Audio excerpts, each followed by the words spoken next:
دے. چار ہی کام ہے نا نبی کے, اور پورا دین یہی ہے. آیات کی تلاوت, نفسوں کا تزکیہ, کتاب کی تعلیم, حکمت کی تعلیم. یہ آیات کی تلاوت کیا ہے؟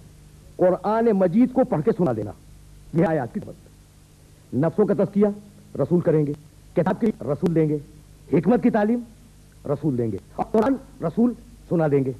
بھائی بہت توجہ رہے, اس لیے کہ پورن ہے آیات کی تلاوت, نفسوں کا تزکیہ, کتاب کی تعلیم, حکمت کی تعلیم. تو آیات کی تلاوت میں ایسی کو پہنچا دینا ہے. نفسوں کا تزکیہ کی کوشش کرنا ہے, کتاب کی تعلیم خود دینی ہے, حکمت کی تعلیم ہے. تو ایک حصہ ہے قرآن مجید, دین کا ایک حصہ قرآن مجید ہے, اور دین کے 3 حصے نفس کا تزکیہ, کتاب کی تعلیم, حکمت کی تعلیم, یہ ہے سنت رسول. تو اگر تنہا کتاب کو لے لیا اور رسول کی سنت چھوڑ دی تو 1/4 دین 3/4 بچ جائے گا, 3/4 دین رہ جائے گا. یہ کہ میرے محمد کا قول, میرے محمد کا عمل, میرے نبی کی سیرت, میرے نبی کا کردار, میرے نبی کی گفتار, بس دین یہی ہے. بہت توجہ رہے, لیکن مجھے جانا یہیں سے آگے ہے, دین یہی ہے. تو اب میرے نبی کو پروردگار نے ہدایت کے لیے, نفسوں کے تزکیے کے لیے, کتاب کی تعلیم کے لیے, حکمت کی تعلیم کے لیے اور آیات کی تلاوت کے لیے اس دنیا میں مبعوث کیا. بھائی سوال یہ ہے, دیکھیے میں پھر واپس جا رہا ہوں کسی مسئلے تک, اور اس مسئلے سے پھر میں اپنے نبی تک واپس آؤں گا. ہدایت کی ضرورت کیا ہے؟ یعنی یہ سارا دین انسان کے لیے, ساری شریعت انسان کے لیے. کبھی آیا کھجوروں پر کوئی نبی, کبھی جانوروں پہ کوئی رسول مبعوث ہوا, کبھی پتھروں میں نبوت آئی؟ نہیں آئی نا. جمادات, نباتات, حیوانات, انسان. جمادات پتھر, نباتات درخت, حیوانات جانور, انسان معلوم. تو نبوت کہاں آئی؟ انسانوں میں. جانوروں میں بھیج دیتا؟ نہیں, کوئی نبی نہیں. درختوں میں کوئی نبوت آ جاتی, کوئی رسالت آ جاتی؟ نہیں. اچھا ان میں فرق کیا ہے؟ اگر فرق واضح ہو گیا تو نبوت تک اور رسالت تک میں آسانی سے چلا جاؤں گا. دیکھیے میں نے کبھی عرض کیا تھا, اور آج ذرا میں فکر کو آگے بڑھا رہا ہوں, کہ جو جسم ہو وہ ہے جمادات. پتھر, اس میں لمبائی بھی ہے, چوڑائی بھی ہے, گہرائی بھی ہے. جو جسم ہو اس کا نام ہے جمادات. پتھر 1 کروڑ سال تک ایک مقام پہ رکھا رہے, وہ بڑھے گا نہیں, جتنا بڑا ہے اتنا بڑا رہے گا. لیکن اگر اس میں نشو و نما کی طاقت دے دی جائے تو وہ اگ جائے گا, وہ بڑھ جائے گا. تو پتھر میں اللہ نے ایک صفت کا اضافہ کیا, اور وہ ہے اگنا. وہ پتھر درخت بن گیا. دیکھیے ایک ہی صفت بڑھائی ہے, پتھر درخت بن گیا. اچھا اب درخت اگتا ہے, بڑھتا ہے, پھلتا ہے, پھوٹا ہے, لیکن جہاں ہے وہیں ہے, چل نہیں سکتا. اب اس درخت میں ایک صفت بڑھا دو, حرکت کرنا, تو اب وہی درخت جانور بن گیا. اپنے مقام پہ اگتا ہے, کسی مقام پہ جا کے بیٹھ جاتا ہے, پیاس لگی پانی پی لیا, بھوک لگی کھانا کھا لیا, لیکن اس میں عقل نہیں ہے, یہ جانتا نہیں ہے. یعنی جہاں سے چاہے اٹھے, جہاں چاہے بیٹھ جائے, یہ نہیں جانتا کہ اس کے بیٹھنے کی جگہ ہے بھی یا نہیں جانتا. یہ نہیں جانتا کہ یہ اس کے بیٹھنے کی جگہ ہے, یعنی کیوں؟ اس لیے کہ اس میں عقل نہیں ہے. تو اس جانور میں ایک صفت بڑھا دو جس کا نام ہے عقل, وہ انسان بن جائے. تو ایک ایک صفت کے اضافے سے صنفیں بدلتی گئیں. پتھر میں نشو و نما ڈالا, درخت بنا. درخت میں حرکت ڈالی, حیوان بنا. حیوان میں عقل ڈالی, انسان بن گیا, ہے نا. لیکن کبھی, اب ترتیب یہی ہے, پتھر, درخت, حیوان, انسان. کبھی آپ نے سنا کہ پتھر نے کہا ہو کہ میں درخت ہوں؟ نہیں. کبھی درخت نے کہا ہو کہ میں جانور ہوں؟ نہیں. کبھی جانور نے کہا ہو کہ میں انسان ہوں؟ نہیں کہا نا. یہ فقط انسان ہے جو اپنی حد سے آگے بڑھنے کی کوشش کرتا ہے. یعنی میں کہنا یہ چاہ رہا ہوں کہ فرعون نے جو خدائی کا دعویٰ کیا وہ کیا تھا؟ اپنی حد سے بڑھنے کی بات. مسیلمہ کذاب نے جو نبوت کا دعویٰ کیا وہ کیا تھا؟ تو فرعون چاہتا کہ اسے خدا مانا جائے, مسیلمہ کذاب چاہتا ہے کہ اسے نبی مانا جائے. جہاں حد سے بڑھنے کی فطرت ہوگی وہاں پروردگار کے لیے یہ لازم ہوگا کہ انہیں ہدایت کے ذریعے کنٹرول کرے. جہاں حد سے, اپنی حد سے بڑھنے کی فطرت ہوگی وہاں ہدایت کے ذریعے پروردگار اسے کنٹرول کرے گا. بھئی یہی سبب ہے کہ پروردگار نے 2 قسم کی ہدایتیں رکھی, ایک پوری کائنات کے لیے اور ایک فقط انسان کے لیے. بسم اللہ الرحمن الرحیم, سورہ اعلیٰ 3 پارے کا بڑا مشہور سورہ, اور اس کی ابتدائی آیتیں بسم اللہ الرحمن الرحیم سبح اسم ربک الاعلی الذی خلق فسوی والذی قدر فہدی. اپنے رب اعلیٰ کے اسم کی تسبیح کرو سبح اسم ربک الاعلی الذی خلق فسوا. یہ رب وہ ہے جس نے ساری کائنات کو خلق کیا، فسوا، اور اس کائنات کو نوک پلک سے ٹھیک ٹھیک بنایا. والذی قدر، اور اس نے اس کائنات میں ہر شے کی ایک مقدار معین کی. دیکھا آپ نے، خلق فسوا والذی قدر فہدا، اور کائنات میں ہر شے کی ہدایت کی.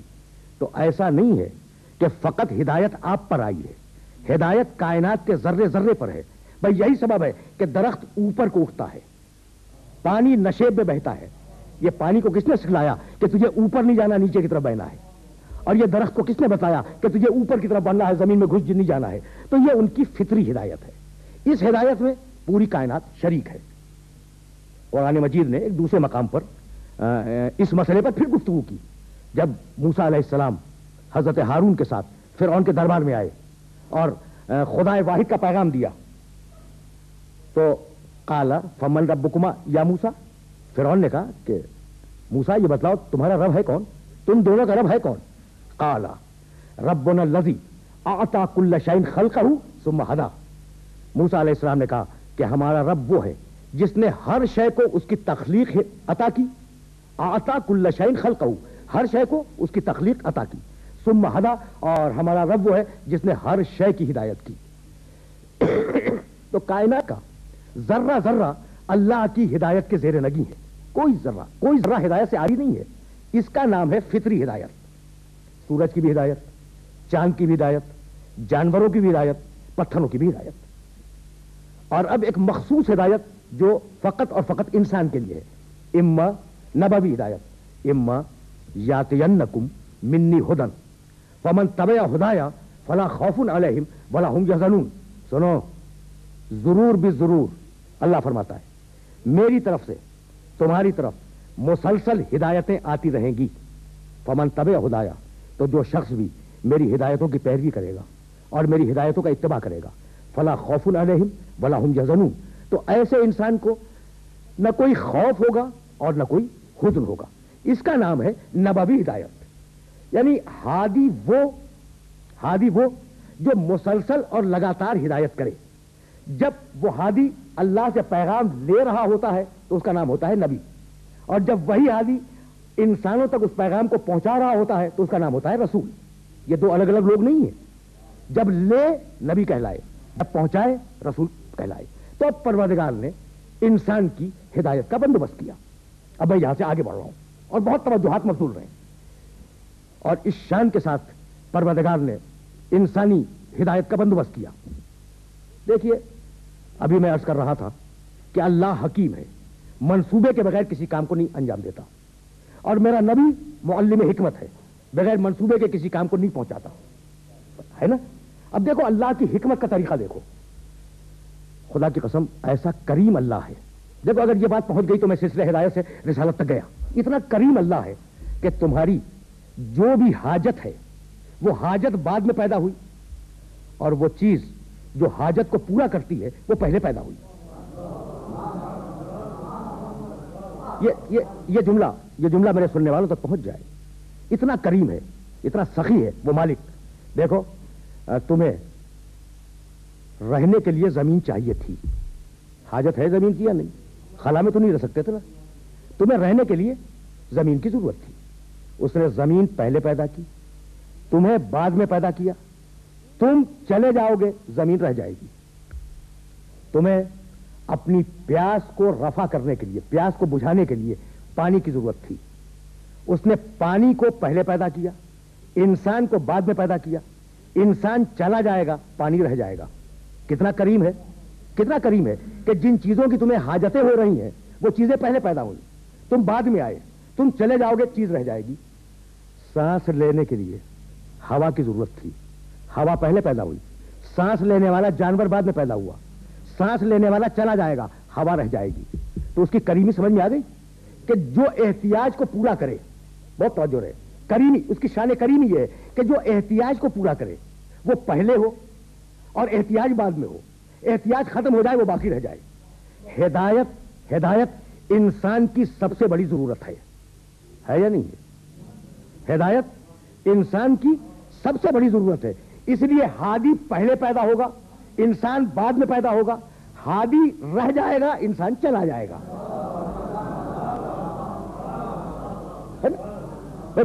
بات تو واضح ہوئی نا. ہادی پہلے پیدا ہوگا، انسان بعد میں پیدا ہوگا. انسان چلا جائے گا، ہادی رہ جائے گا. یہ ہے میرے نبی کی حیات مسلسل کی دلیل. یہ میرے نبی کی حیات مسلسل کی دلیل. بھائی انسان کی احتیاج پانی ہے، پانی پہلے آیا. انسان کی احتیاج سانس لینا ہے، ہوا پہلے آئی. انسان کی احتیاج ہدایت ہے، ہدایت پہلے آئے گی. آدم علیہ السلام پہلے انسان ہے نا. تو اب کیا آدم علیہ السلام کو ہدایت کی احتیاج نہیں ہے؟ تو آدم علیہ السلام سے پہلے ہادی کا ہونا ضروری ہے. آدم علیہ السلام سے پہلے ہادی کا ہونا ضروری ہے. یہی سبب ہے کہ میرے نبی نے اپنی امت سے ارشاد فرمایا کہ اولو ما خلق اللہ نوری، سب سے پہلے اللہ نے میرے نور کو خلق کیا. تو اب سلسلہ ہدایت کا آغاز ہوا. عجیب مرحلہ ہے. ہو سکتا ہے کہ میرے سننے والوں میں سے بہت سے لوگ اس روایت کو قبول نہ کریں اور اس کے سلسلے روایت میں کچھ شک پیدا کریں، لیکن میرا ایمان ہے، میرا عقیدہ ہے کہ میرا نبی اول مخلوق ہے، پہلی مخلوق کائنات کی. حرف کن کا سامع اول، حرف کن کا سامع اول، وہ پہلا سننے والا ہے لفظ کن کا. اچھا، تو اب اگر میں اس روایت کو پڑھ کے رک جاؤں اول ما خلق اللہ نوری، تو بہت سے وہ لوگ جو روایات کو قبول کرنے میں پس و پیش کرتے ہیں انہیں شبہ ہوگا. تو پھر سنو، قرآن میں آواز دی. بھائی یہ دیکھنا کہ میرا نبی اول مخلوق کیسے ہے. قرآن مجید کی روشنی میں قرآن نے آواز دی، ان کلو من فی السماوات والارض الا آتی الرحمن عبدا. دیکھو، کائنات کا ذرہ ذرہ اللہ کا عبد ہے، اللہ کا عابد ہے، اللہ کے دائرے عبدیت میں ہے. واضح ہو گئی نا بات. ان کلو من فی السماوات والارض الا آتی الرحمن عبدا. کائنات کا ایک ایک ذرہ اور کائنات کا ایک ایک وجود اللہ کا عابد ہے، اللہ کا عبد ہے، اللہ کے دائرے عبدیت میں ہے. تو پوری کائنات عابد ہو گئی یا نہیں؟ سورج عابد، چاند عابد، زمین عابد، آسمان عابد. طے ہو گئی بات. اور اب ایک دوسری آیت سنو، قل ان کان للرحمن ولد فانا اول العابدین. میرے حبیب کہہ دو کہ سب سے پہلا عابد میں ہوں. بہت سامنے کی بات ہے کہ کائنات کا ذرہ ذرہ اللہ کا عبد ہے اور رسول اول عبد ہے. کائنات کا ذرہ ذرہ اللہ کی عبادت کرنے والا ہے. رسول اول العابدین ہے. تو رسول اول مخلوق ہے نا؟ نہیں. سنو، اور اس آیت کو بھی اپنے ذہن میں رکھ لینا. وَلَهُ أَسْلَمَ، سورہ آل عمران. وَلَهُ أَسْلَمَ، تیسرا سورہ ہے، آیت کا نشان 83 83. وَلَهُ أَسْلَمَ مَنْ فِي السَّمَاوَاتِ وَالْأَرْضِ طَوْعًا وَكَرْهًا وَإِلَيْهِ تُرْجَعُونَ. کائنات کا ذرہ ذرہ اللہ کا مسلمان ہے. دیکھنا کیا عجیب و غریب بات کہی. وَلَهُ أَسْلَمَ مَنْ فِي السَّمَاوَاتِ وَالْأَرْضِ. کائنات کا ذرہ ذرہ اللہ کا مسلمان. سورج مسلمان، چاند مسلمان، زمین مسلمان، آسمان مسلمان، درخت مسلمان، سارے سیارے مسلمان.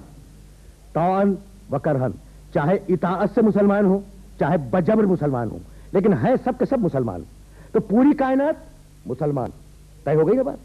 اور اب دوسری آیت سننا، قل، پوری کائنات مسلمان. سورج، چاند، زمین، آسمان، شجر، حجر، ستارے، سیارے جتنے بھی ہیں وہ سب مسلمان. اور اب آیت سننا، قل ان صلاتی ونسکی ومحیایا ومماتی للہ رب العالمین لا شریک لہ وبذالک امرت وانا اول المسلمین. پوری کائنات اللہ کے مسلمان اور محمد اول المسلمین. تو اب میرا محمد اول مخلوق ہے یا نہیں ہے؟ اب میرا رسول اول مخلوق. تو محمد رسول اللہ اول مخلوق اور محمد رسول اللہ آخر مبعوث. نہیں، عجیب ہی بات ہے، سوچنے والی بات ہے. یہ میرا نبی ہے کون؟ اول مخلوق، خلقت میں اول ہے اور آخر مبعوث، بعثت میں آخر ہے. اس سے پہلے کوئی مخلوق نہیں ہے، اس کے بعد کوئی نبی نہیں ہے. بہت سیدھی بات ہے. اب یہ سوچنے کی بات ہے اور میں سمجھتا ہوں کہ میرے محترم سننے والے اسے اپنے ذہن و دل و دماغ میں محفوظ رکھ لیں گے کہ بھائی بنایا پہلے، بھیجا سب کے اخیر میں.